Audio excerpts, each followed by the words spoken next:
Yes, Justin, it appears you are with me. What's up, dude? Hello. Oh, guys. Just from work a little bit ago. Oh, heck yeah. Heck yeah. I'm finding the times. I'm finding all of our times. What up, Chandra? It's good to see you as it really is. Man, we have a lot of news to kind of truck through and react to today. Oh yeah, the intro. Hi guys, I'm Merk and welcome to News Dump. The news aggregate at the end of the internet. It's my tagline. You've reached the end of the internet. Sorry, you're here. What's up? Thank you for joining us. Smash the thumbs up. Ooh. Let's see. Let's just start with the headline for today. We've got the FBI v. Donald Trump. Let's see. It looks like Merrick Garland gave a public statement. First public statement since the FBI search of Trump's home. Let's check this out. Since I became Attorney General, I have made clear that the Department of Justice will speak through its court filings and its work. Just now, the Justice Department has filed a motion in the Southern District of Florida to unseal a search warrant and property receipt relating to a court-approved search that the FBI conducted earlier this week. That search was of premises located in Florida belonging to the former president. The department did not make any public statements on the day of the search. The former president publicly confirmed the search that evening, as is his right. Copies of both the warrant and the FBI property receipt were provided on the day of the search to the former president's counsel, who was on site during the search. The search warrant was authorized by a federal court upon the required finding of probable cause. The property receipt is a document that federal law requires law enforcement agents to leave with the property owner. The department filed the motion to make public the warrant and receipt in light of the former president's public confirmation of the search, the surrounding circumstances, and the substantial public interest in this matter. Faithful adherence to the rule of law is the bedrock. We're starting with the good news today. Justice Department Trump has been raided. Our democracy. Upholding the rule of law means And I mean, they can explain why. We know why. His coasters are confidential files. Under my watch, that is precisely Mar-a-Lago is a what the Justice wash Department with is doing. taped together All confidential Americans are correspondence entitled that belongs to the the National even-handed Archive application that of the really law, he feels no one should the read, due process of the or law, only and the presumption foreign of nationals should read. innocence. Much of our work is by necessity conducted I don't out know. of the public eye. We do that to protect the constitutional rights of all Americans and to protect the integrity of our investigations. Federal law, long-standing department rules, and our ethical obligations prevent me from providing further details as to the basis of the search at this time. There are, however, There'd be some stuff if I it turned want out you the to P know. video was real. First, I personally approved the decision to seek a search warrant in this matter. Second, the department does not take such a decision lightly. Where possible, it is standard practice to seek less intrusive means as an alternative to a search and to narrowly scope any search that is undertaken. Third, let me address recent unfounded attacks on the professionalism of the FBI and Justice Department agents and prosecutors. I will not stand by silently when their integrity is unfairly attacked. The men and women of the FBI and the Justice Department are dedicated, patriotic public servants. Every day, they protect the American people from violent crime, terrorism, and other threats to their safety while safeguarding our civil rights. Okay. They do so at great personal sacrifice I see that he and is risk to simping themselves. for the police I real am hard. honored Nothing wrong with that. to work alongside them. Well, the feds, I This is guess. all I can say In this right situation, now. anyway. More information will be made available. If he in the says so, I appropriate way guess. Yeah, and I at wish he the had the appropriate straight up time. juicy details as to why they searched, because there has to, I mean, Thank you all for your questions. it's got to be As I more than the said, National this is all I Archive, can say right? at this time. Think they let All right, Nick let's Cage discuss go into his now, house? what we just heard from the Attorney General, that he has now filed a motion in the Southern District of Florida to unseal the search warrant and the property receipt in the search of former President Trump's home on Monday. Let's bring everybody back with us here. And I want to start with Ellie. First, the legal element of this application. It sounds like a big deal coming from the Attorney General. Is this unprecedented? How rare is it to request that this be made public? It's a pretty big deal, I would This is a imagine. remarkable and unusual move, Victor. This We is big essentially history just saw stuff, Merrick guys. Garland call Donald Trump's Big bluff. History Day And part here's what I two. mean by that. In the wake of this search warrant, Donald Trump has two documents, he and his lawyers. One is the search warrant itself with whatever attachments, and the other is this inventory or this receipt. Now, those documents are going to have important information about the search. These are the documents that people have been saying, well, if Donald Trump wants to make an issue of this, he should release them. What Merrick Garland just said is, we, the DOJ, are going to release them. We're going to go to the judge. We're going to ask the judge to unseal those documents, meaning make them available to the public, because DOJ policy is they will only speak about things that are on the record with the court. So essentially, Merrick Garland just said, okay, Donald Trump, you're not going to release them. Well, we're going to do it. We're going to put those documents in front of the American public. But I do think it's important to understand what will and will not be in those documents.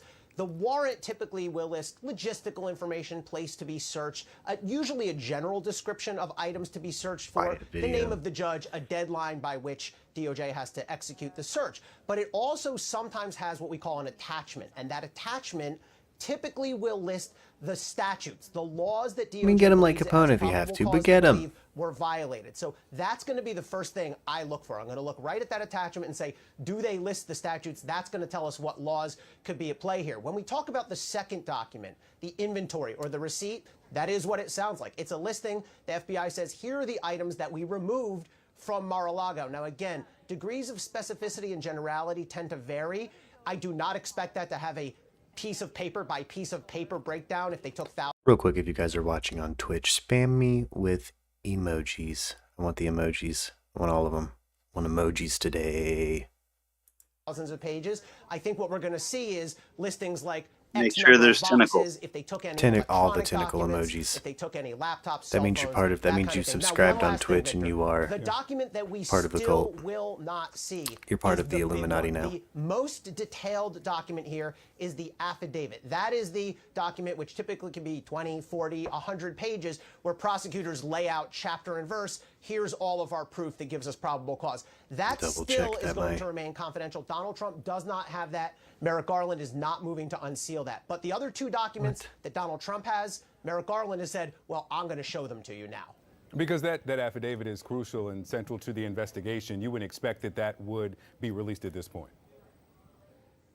No, typically, Victor, that only gets released if and when there's a charge. If somebody gets searched and then indicted, then they will be given a copy of that affidavit. Again, this is the very long, detailed document so that that person can then challenge it in court. Typically, what we'd see is the defendant or the person who's been searched will ask the judge to throw out whatever was found, because they'll argue that the affidavit was insufficient, did not establish probable cause. So Emojis. that's the Do it longest, for most myself. specific, most detailed document. We are still not going to see that, but we are going to see if Garland's motion is granted, which I suspect it will be by the judge. Then we will see the warrant itself, which will give us some crucial information, and we will see the inventory of the items that were seized from Mar-a-Lago. Caitlin Polance, we were expecting remarks from the Attorney General. Here he's taken some action. Just walk us through Yeah, the you know, significance of what we just saw here. That's right. So we did. They're taking just some get slow, in the boring court old man filing action is in what the they're US doing. District Court. I mean, they raided a compound. What more could I want? What more could I want? You know, let's see. So Chuck Rosenberg, you are my man on all things Same explanatory. topic. Explain again to our audience Louder talking heads what this time. would be contained within the search warrant and what information we would get from the property receipt. Sure, Katie. So 3 parts to a search warrant, generally speaking. The affidavit, which lays out the government's case for probable cause, which the judge reviews. The search warrant itself, which is typically a one-page order, and the inventory that you alluded to, or the list of items that were seized. As the Attorney General said, that list of items that are seized, the inventory, has to be left at the home, and so Mr. Trump presumably has it. The one-page warrant, the order, would be presented at the home at the time of the search, so Mr. Trump presumably has it. The thing we're all waiting for is the affidavit, the underlying probable cause statement, and that can run many, many pages. So the document you just held up in front of the camera, the motion to unseal, is a motion by the government, by the United States Attorney, to ask the court to make that document public, meaning there's no longer a legitimate law enforcement purpose for keeping it sealed. Whatever's in that document, we will soon see. Whatever's in the inventory, we will soon see. We can stop guessing, and we'll know exactly what it is they're looking for, what crime they believe was committed, why they thought they would find evidence of that crime in the place they were searching, and the things they took as a result of the search warrant. So the other part of this, Katie, I am not at all surprised, and I'm sure Neil is not surprised, and Andrew's not surprised, and any of us who grew up in the Department of Justice are not surprised that the Attorney General himself had personally approved this search warrant. This law I'm enforcement not action. surprised, It and would have I'm been just an utterly American shocking citizen had he not. It would have been a who watched the massive man be dereliction of president. duty. And, you know, I've been saying on television for a few days now, I think you can characterize it as my blathering, that it had to be the case. And so that is not at all surprising. Third thing, I'm very glad that the Attorney General spoke up on behalf of the men and women of the FBI. Like Andrew, I worked there. I had 2 stints there. I consider it a privilege of a lifetime, professionally and personally, to have been part of that great organization. And watching unfounded attacks on those men and women is utterly revolting. The notion that the FBI would have planted evidence at Mar-a-Lago is a sickening lie. And so I'm glad the Attorney General spoke up on behalf of these men and women. It was overdue, in my view. He said, "I will not stand by silently when their integrity is unfairly attacked. The men and women of the FBI and the Justice Department are a dedicated, patriotic public." All right, so there are a couple things in this motion to unseal the search warrant and the property list. The warrant was signed and approved on August 5th, 2022. I'm not sure if we knew that before this. My second question to you, Chuck, was going to be, when are we going to know? When are we going to get this stuff unsealed? When will we get this information? And I know you're saying soon, but there's this last paragraph, and I'll read it. In this motion, it says, "This matter plainly concerns public officials or public concerns as it involves a law enforcement action taken at the property of the 45th President of the United States. The public's clear and powerful interest in understanding what occurred under these circumstances weighs heavily in favor of unsealing. That said, the former president should have an opportunity to respond to this motion and lodge objections, including with regards to any legitimate privacy interests or the potential for injury if these materials are made public. To that end, the government will furnish counsel for the former president with a copy of this motion." So what's your sense of timeline, Chuck? Yeah, so that shifts it slightly, Katie. And by the way, I think that's a very sensible thing for the government to do. In the ordinary case, and I've done a whole bunch of ordinary cases, the government files a motion with the court to unseal the search warrant or the arrest warrant, the affidavits, whatever the documents may be, and the judge signs it. And so in the ordinary case, it would probably happen by close of business today. This is not the ordinary case. Then. And so I think it's absolutely appropriate for the government to invite counsel from Mr. Trump to weigh in. Now, there is still a very, very strong predisposition in the law for documents to be made public because of the public interest in knowing what the contents are. So the judge may invite a brief from Mr. Trump's lawyers. I mean, and may a hold big a public hearing. interest. That's why I'm here, homie, at this story. To your primary question, it'll slow things down a bit. But this is the first step in getting the affidavit. For again, a raid we ought to be careful look, in they've the tipped interim, over of the conjecture, burn of pile, guessing, like and little speculating fire of what's in pit. it. We know certain things about search warrants, so we can raised tell you hell how in they there, work. didn't We they? can tell you how you obtain one. We can tell you the legal standard for it because it's it's contained within the Fourth Amendment of the Constitution. That's all stuff we know because that's search warrant law 101. But what's actually in the affidavit, what the procedural history was, which we alluded to earlier, whether they asked nicely several times, whether they issued grand jury subpoenas, whether they resorted to a search warrant because none of those other things worked, that will probably be in the affidavit too. And we will see it. We just have to be a little more patient now. Just to help. Wild. Wild, wild, wild. Well, guys, second verse, same as the first. I glad he got raided and hope it diminishes his chances at being president. I don't want it. Don't want it. Don't care. The FBI is dealing with a lot today, though. So, moving along to our second story. Involves the FBI. An armed man apparently hopped into a FBI field office in Ohio and just opened fire. Breaking news out of Ohio. The FBI says an armed man tried to enter a field office in Cincinnati with a nail gun and a rifle. Guys. That suspect is now in a standoff with police on an interstate. Gunfire was exchanged between officers on scene and the suspect. At this time, no officers have been injured as a result of this. The scene is still active, and there is still an active standoff situation occurring at this time. Ken, good to see you. So what else can you tell us about the situation in Ohio right now? Hi, Zinkley. Well, around 9:15 in the morning, we're told a man entered the FBI field office in Cincinnati, Ohio, with a nail gun and fired at law enforcement officers. And then the FBI responded with some armed officers. He held up an AR-15 rifle, we're told, and then fled. And there was a pursuit on Highway 71. Guys, with a nail gun. State police became involved, somehow tried to stop this guy, and a standoff ensued. We're told the suspect is wearing body armor, and as you saw there, the police said gunfire was exchanged. There's some reports the suspect may have been wounded. It's unclear.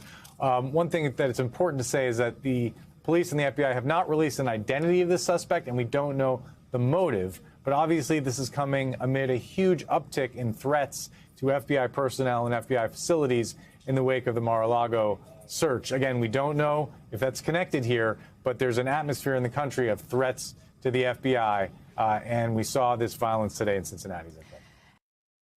Wow, that's with a nail gun. So he's deranged. This should really speak, guys. If you're still feeling like voting for Trump, know that you are in cahoots with the nail gun guy. You are about the same as the nail gun guy. You got similar thoughts and feelings. Really just enjoy your company there, guys. You know. All right, let's see. Before we get into entertainment news, we are not done. Ooh, do we hop into it?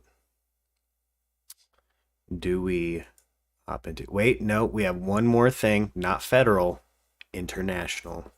Little Ukraine update. Let's just get a little Ukraine update again. Welcome back to News Dump, guys. You're at the end of the internet. The only thing after this is credits, so let's watch the news. The latest now in the war in Ukraine. There's growing concern about the largest nuclear plant in Europe with a battle raging around it and Russian bombs raining down just miles away. Brit Clenney is on the scene. Good morning, Brit. Good morning, George. Yeah, that's right. Fears are growing here in Ukraine after more attacks on the areas surrounding Europe's largest nuclear power plant. Also, Russian shells landed in the city of Marinets. That's about 10 miles from the Zaporizhia plant. And it's being reported that at least 13 civilians were killed there. Southwest of the plant, about 30 miles away, missiles striking the town of Kushahum, with several homes there completely destroyed. And George, President Zelensky once again reiterating that they need more high-caliber weapons to counter the onslaught. George? They're saying it is making a difference. Okay, Brett, thanks. Well, hey there, G. Concerning. That's it for the Ukrainian update. Again, that story makes me nervous. It's just getting more and more tense over there, man. More and more dense. Okay, we're hopping over into the true crime side of things.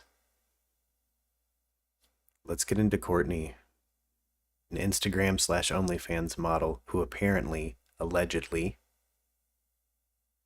has committed schmamashmide. I'm gonna say it like that for the YouTube standards.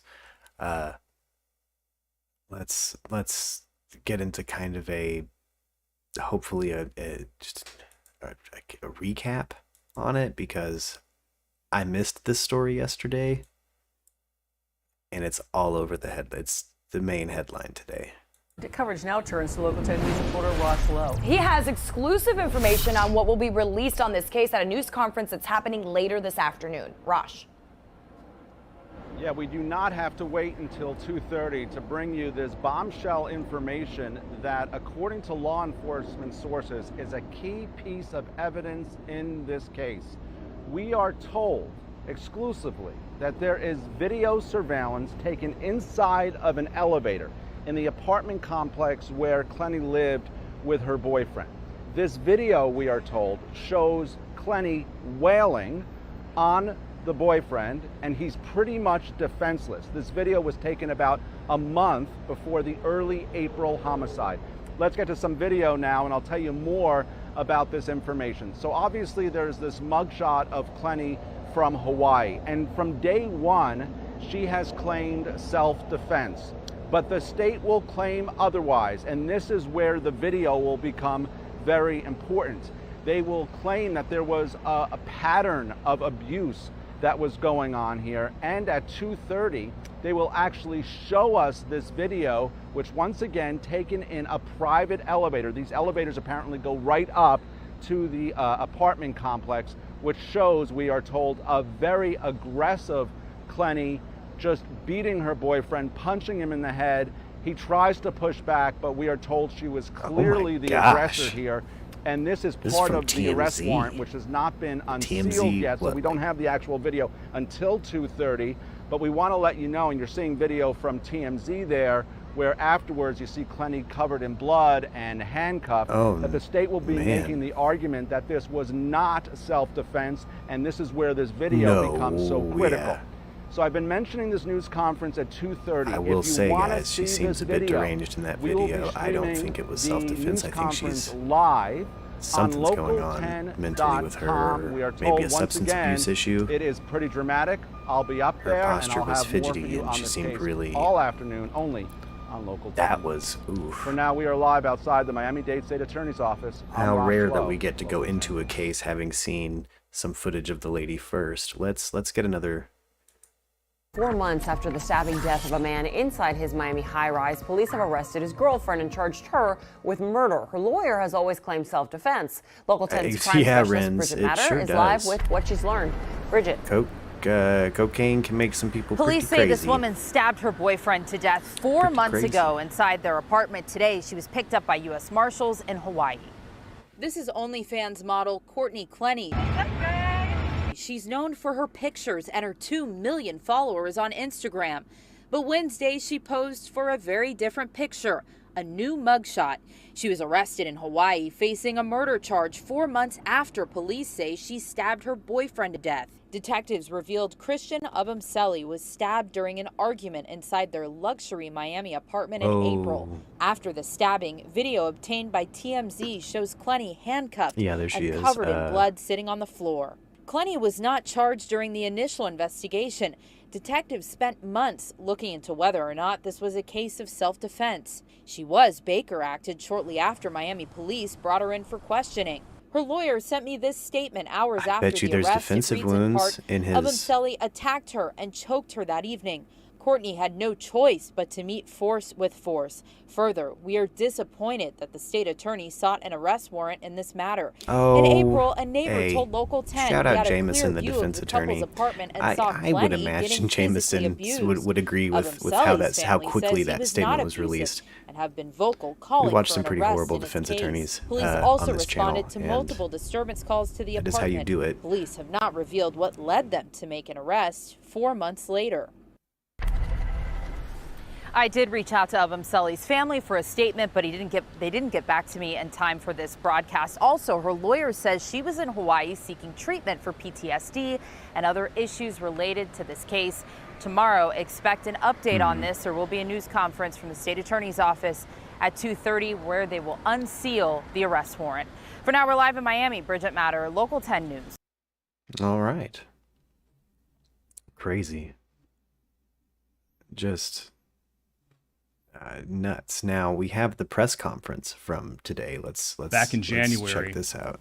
We announced that then 5-year-old Harmony. Oh, that's a whole different story, gang. Hold on, right here. Chief Medical Examiner of Miami-Dade County. Hand hard to the left. That Christian's cause of They death cannot. was Nowhere stabbed can do a in the press chest. conference.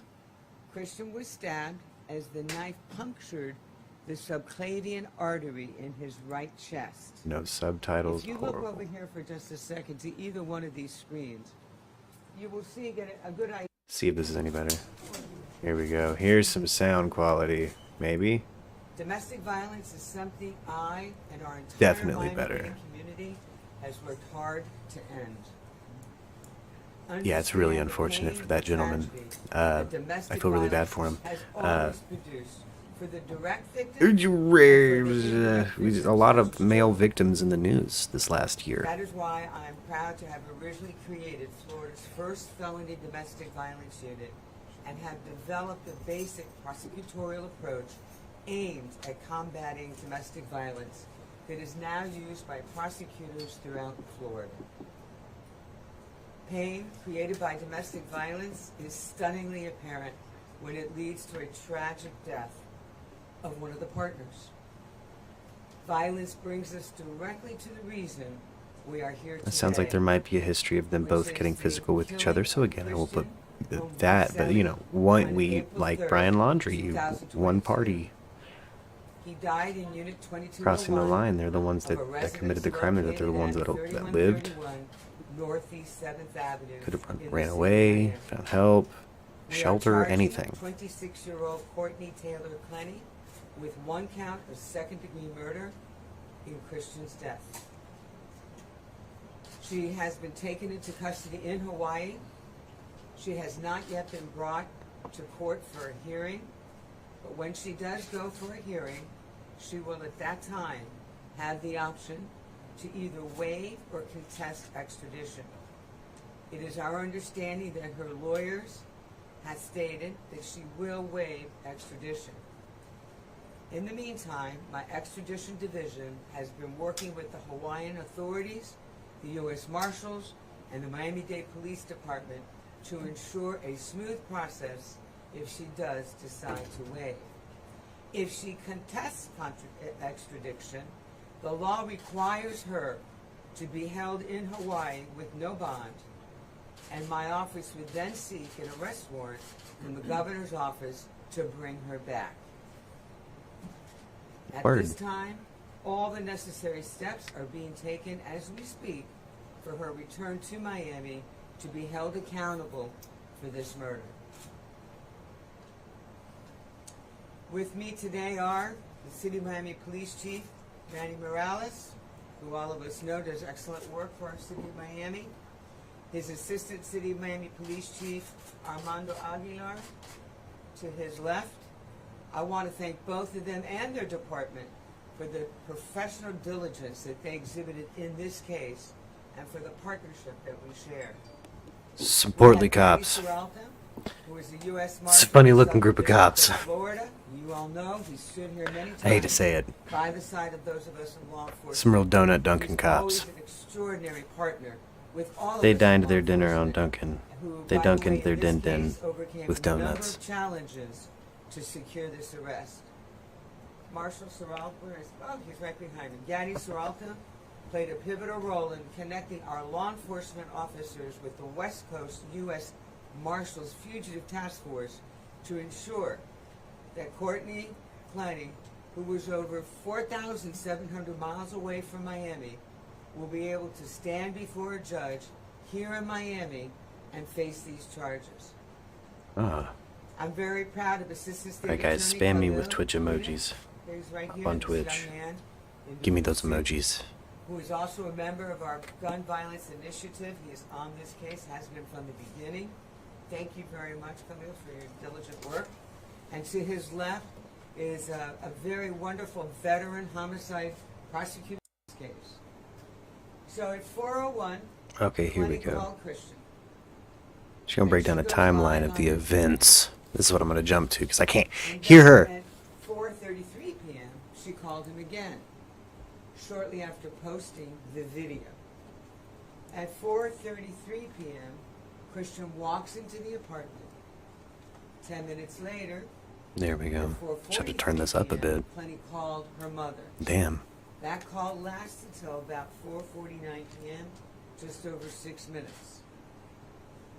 At 4:49, Clenney made a second call, almost immediately, to her mother.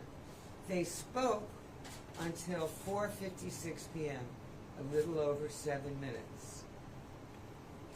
I think at 4:57 p.m., Clenney calls 911. At 4:57, police officers exit the elevator at the unit. Christian's stabbing must have occurred between 4:33 p.m., when he returned to the apartment with those sandwiches, and at 4:57 p.m., when the defendant, Clenney, called 911.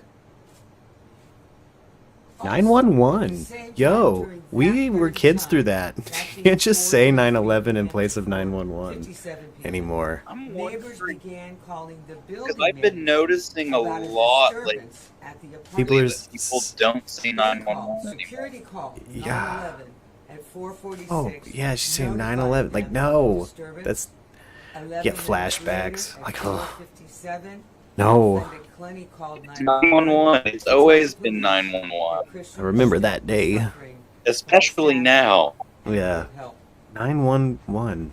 On that 911 call, They. Christian So in the sad. background repeatedly saying that he was dying and he was losing feeling in his arm. Defendant Clenney is also heard saying, "I'm so sorry, baby." In her telephone statement to the police on the date of the incident, Clenney said, mother "I'm so stated sorry, she baby." heard her She. daughter yelling at Christian. Yeah, she when killed she's him. on the phone with her, telling him to leave the apartment, and she heard defendant Clenney saying that Christian was lying. Later, in her what we call post-Miranda recorded statement to the police, defendant Clenney admitted to having caused Christian's injury, also provided several inconsistent accounts about the incident itself. After an argument, defendant Clenney claims and says that Christian shoved her against the wall by the neck, and although he did not actually choke her, then she says he threw her to the ground but allowed her to get up. And it was at that point that defendant Clenney went to a kitchen area and got the knife. As Christian sort of approached her, she threw the knife at him from a distance that she's estimated to be about 10 feet. The police observed no visible injuries, which would have corroborated her account, and she had no injuries. In describing the stabbing incident, at no time did defendant Clenney claim Christian was armed with any type of a weapon. And based on the location of the stab of the wound, the medical examiner opined, in other words, it was her opinion, that throwing the knife from that distance would not have caused that fatal stab wound. No way. People don't. It's not like a movie where you can just throw. Like. Could have only caused that. What was her? This is such a. That led to Christian's bleeding. Lady. Oh, Courtney. The violent and toxic 2-year relationship of Christian Obumseli and Courtney Clenney did not have to end in tragedy with Christian's murder as a victim of domestic violence. Personal relationships should never involve domestic violence. And make no mistake about it, domestic violence is a crime no one should tolerate. Men are often, unfortunately, unwilling to come forward as victims of domestic violence, or of intimate violence that is sometimes called. The sequence of domestic violence events can be broken, but it takes a first step. That first step needs to be taken. If anyone is caught in a domestic, dangerous, violent situation, please know that there's a strong... Where did the other half of their audio go? Oh no. ...community that are available. All right. Or, of course, in emergency situations. It's kind of tough pill to swallow when it takes this length of time to try to bring justice, at least to this chapter of what is going to be a long saga. However. All right. Yo. I'm gonna say I think Courtney's a nut right now.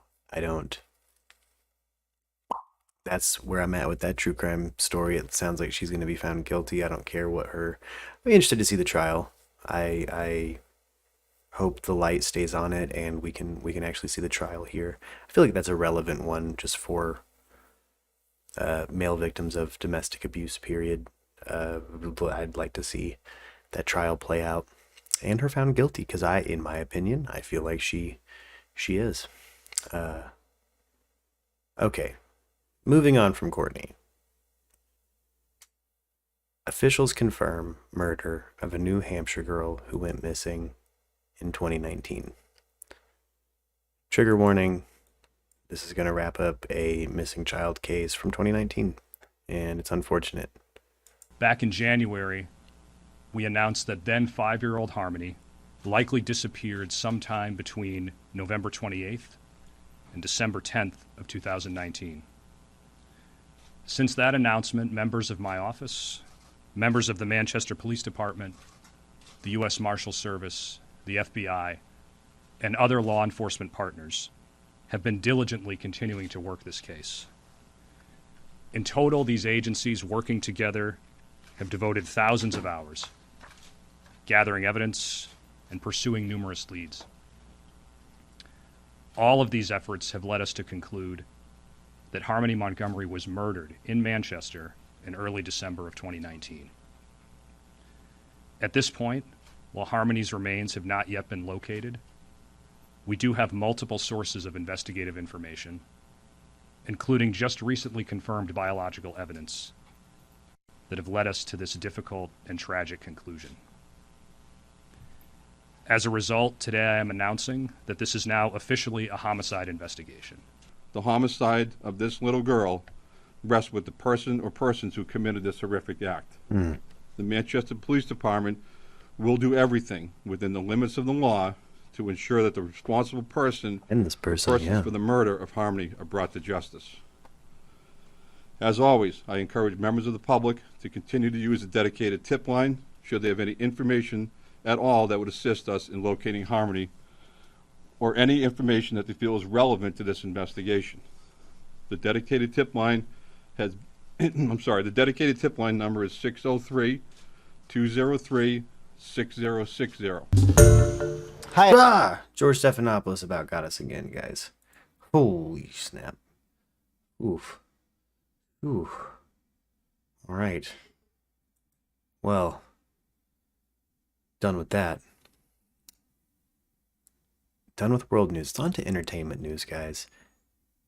Anne Heche is in critical condition in the ICU, last I heard, after a car accident. But there appears to be more to it. Let's kind of go over this story real quick. Let's check this out. A fiery crash, a California home completely destroyed, and a Hollywood actress left fighting for her life. Anne Heche, the Emmy Award-winning television and film star with a career spanning 3 decades, horribly injured in a devastating vehicle crash in California. The accident happened mid-morning Friday. Heche was driving her blue Mini Cooper in the Mar Vista area of Los Angeles' West Side when she collided into this home, sparking 2 fires. It erupted into flames, so not just the vehicle, but the entire home, to where we had to fight a structure fire at the same time. It took nearly 60 firefighters more than an hour to extinguish the flames. The tenant living inside the home was there during the crash, but was not seriously injured. Heche was the only person in the vehicle. Neighbors who tried to help her still traumatized by what they saw. It just seemed like an eternity. Before the firefighters had the fire out, I was convinced she was 100% passed away. It was just awful. And I had left her there in the car. And then, of course, we all saw her sit up in the stretcher and know that there was some hope. David Manpearl jumped into action, trying to save Haish and the woman in that house who lost all her belongings in the fire. She was barefoot and had nothing, no personal items whatsoever. Haish is reportedly in critical condition, hospitalized on a ventilator with burns that require surgical intervention. She's still in a coma, having not regained consciousness. Meanwhile, police are investigating the Hollywood star for a possible DUI. And they're looking at this footage obtained by TMZ as part of their investigation, what appears to be a blue Mini Cooper seen nearly hitting a pedestrian and driving away, then bumping into a garage and zooming down the street. A cell phone video capturing this car driving at high speeds near the site of the crash. Police are also examining this Ring camera video, which appears to show Haish's vehicle speeding by a neighborhood just seconds before the crash. Investigators obtaining a warrant and drawing blood from Haish as they look into whether drugs or alcohol played a role in the crash. I am being very pragmatic about this whole thing. Anne Haish rose to prominence on the NBC soap Another World, where she won a Daytime Emmy. I pretend you're dead. And landed starring roles in films like Donnie Brasco. What's the deal here? And 6 Days, 7 Nights. With us? In the late 90s, Haish became tabloid fodder for her high-profile 3-year relationship with Ellen DeGeneres, and an equally high-profile breakup and public breakdown. Her famous ex telling the Daily Mail yesterday, "I don't want anyone to be hurt." Throughout the years, Haish has publicly and privately battled her share of scandals and struggles. In 2001, during an exclusive interview with ABC's Barbara Walters, Anne opened up in piercing detail about the trials and turmoils of her youth. I think everything I've done in all my insanity was trying to get my parents to love me. My father loved movie stars. I decided I needed to become famous to get his love. Oh, my mother loved Jesus. That's what it is. So I wanted to become Jesus Christ. I wanted to save the world to get her love. I went to the utmost of extremes. Alleging at that time sexual abuse at the hands of her father as a child. Oh, no. I believe I was sexually abused by my father. I didn't remember any of this about Anne Haish. A very young girl, actually before I could speak. And revealing her own mental health and substance abuse struggles through her early life via her 2001 memoir, Call Me Crazy.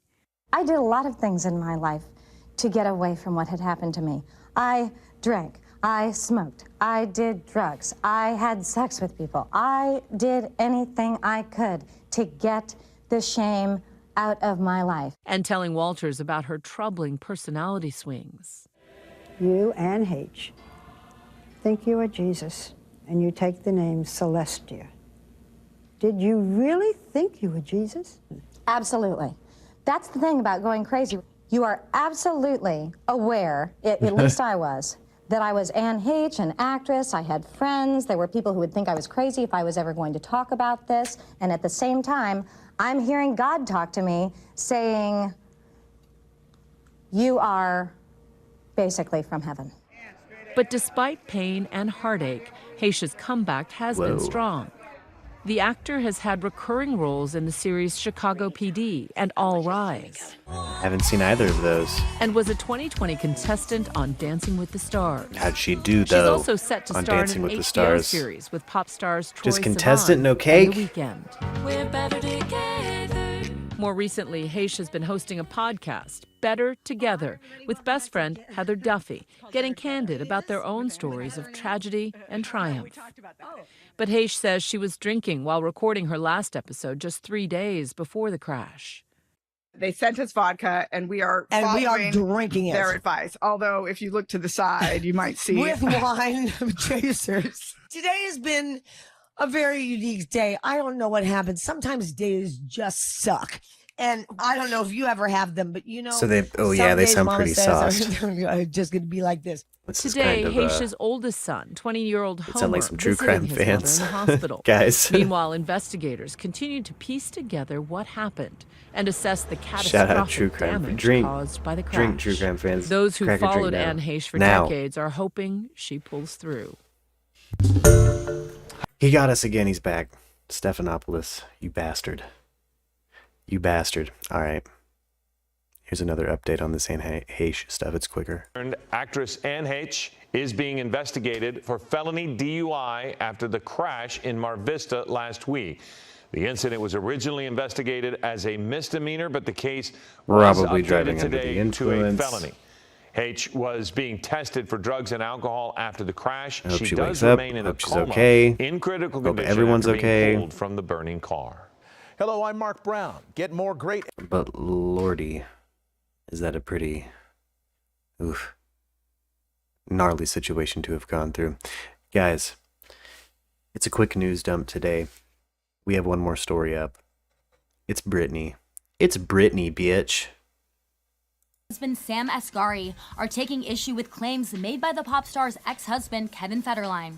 Over the weekend, Federline gave an interview to the Daily Mail where he claimed that his two sons with Spears, 16-year-old Sean Preston and 15-year-old Jaden James, are choosing not to see her. He told the publication, "It's been a few months since they've seen her.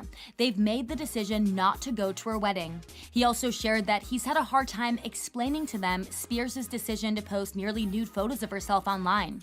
He explained that he tells them, "Maybe that's just another way she tries to express herself." He added, however, that it, quote, "doesn't take away from the fact of what it does to them. It's tough. I can't imagine how it feels to be a teenager having to go to high school." Spears reacted to her ex's statements in an Instagram story on Saturday. Kind of forgot about that element of to hear that he her has, life. quote, "decided to discuss the relationship between me and my children." She went on to note that raising teenage boys is never easy for anyone. "It concerns me the reason is based on my Instagram. It was long before Instagram." She continued that she gave them everything and called the situation hurtful. She later added in a post on her Instagram feed that she is only human and has done her best, adding that other artists had made much worse when their children were extremely young. Spears' husband also chimed in to express his support. On his own Instagram story, Asghari called Spears' glad they sons have Kevin very smart, Federline. adding that they may eventually realize Never thought how I'd say tough that. was having a father who hasn't worked much in over 15 years as a role model. He then Go noted back that in he time had to nothing when against Kevin Federline Federline was still aside from him, quote, like a "choosing relevant to talking vilify point." my wife." He concluded in another post, quote, "I wish him the best and hope he has a more positive outlook in the future for the benefit of all involved." He then added, "But for now, keep my wife's name out of your mouth." Ahead of Spears and Asghari's wedding on June 9th, Federline's longtime attorney confirmed to People that their sons wouldn't be in attendance. He explained at the time, quote, Donatella "They're happy Versace. for their mom and they're hopeful that Sam and Britney are starting a great future I miss her together." being there. I didn't notice that. Wild. Well, guys, that's that. How are you guys doing? How's everyone enjoying the kind of small changes made to Merc Radio? Now Merc TV. Still call it Merc Radio sometimes. We don't, that's not us anymore. We're Merc TV. Oh, missed you too, Az. Yeah, we're gonna try to at least crack a news dump when I can, particularly when there's relevant news, you know. But I'm digging Az's sculpture. I'm following you on TikTok. Guys, be sure to follow me on TikTok, Facebook, Twitter, Instagram. Everywhere. MURKtv official or just MURKtv. Get on Twitch. Send me some emojis when I'm live. And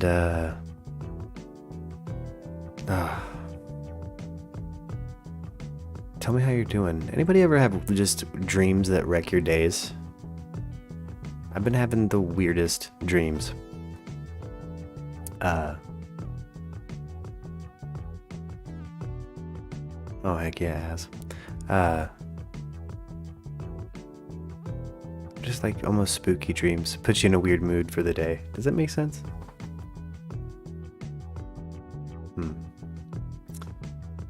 All right. Well, gang, I'm gonna wind it on down. I'm gonna get something to eat, and then we're all gonna watch the new Merc plays tonight, right? At 6 p.m. 8 p.m. whenever it is for you guys. But there's a new Merc plays tonight. Be sure to check out Minute Music reviews from earlier today. It's only 1 minute. Watch it. Still as cursed as it was. Oh yeah, the Grand Theft Auto session stays cursed. Like, it just stays cursed. There's no corrupted save issues or anything in the future episodes, but I will say it gets like, it just gets intense. Like, I feel like I'm starting, like, I don't know. It's pretty uncontrolled. This is the most uncontrollable, like, version of this, I don't know. My most uncontrollable playthrough. Like, I feel like I'm just going with the flow and then it just gets chaotic. Like, it's, there's some small changes they've made to that game over time that I was really surprised. Like, I don't know. I'm surprised they still update that game, but online is like the most successful online game of all time, GTA Online. So stay tuned to Merc Plays for that. At some point we're going to be moving to GTA Online once we beat the game. But probably bounce around to some games too, because it's a long story mode, and you know, through October I want to play Video Horror Society, so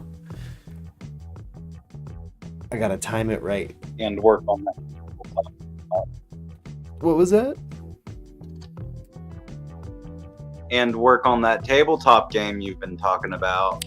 And work on a tabletop game. I functionally got like more than I don't, I guess. I just have to kind of character sheet, but that's more, I think I'm gonna wait, you know, that'll probably be down the line. Like, I'm just gonna hold on to that idea for a bit until we're all, I don't know, stable, set up internet connections. Like, wait till it's like, I feel like it'll pay off, like, if we, you know, if I just hold on to it for a while.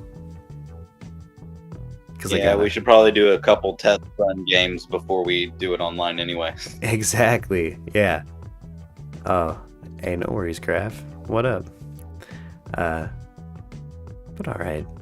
Justin, I'm gonna hop on out of here and edit some content, probably. Edit some stuff and then watch Merc Plays. Have a good evening. Absolutely. Hey, thank you guys for stopping in. And oh, I didn't mean to cut him off in the middle of a word. And also, pillar.io/MURKtv. Get some Death Wish coffee, guys. Do it. Do it for your soul. Do it because you need caffeine, and it's the most caffeinated coffee in the world. But yeah, later, gang.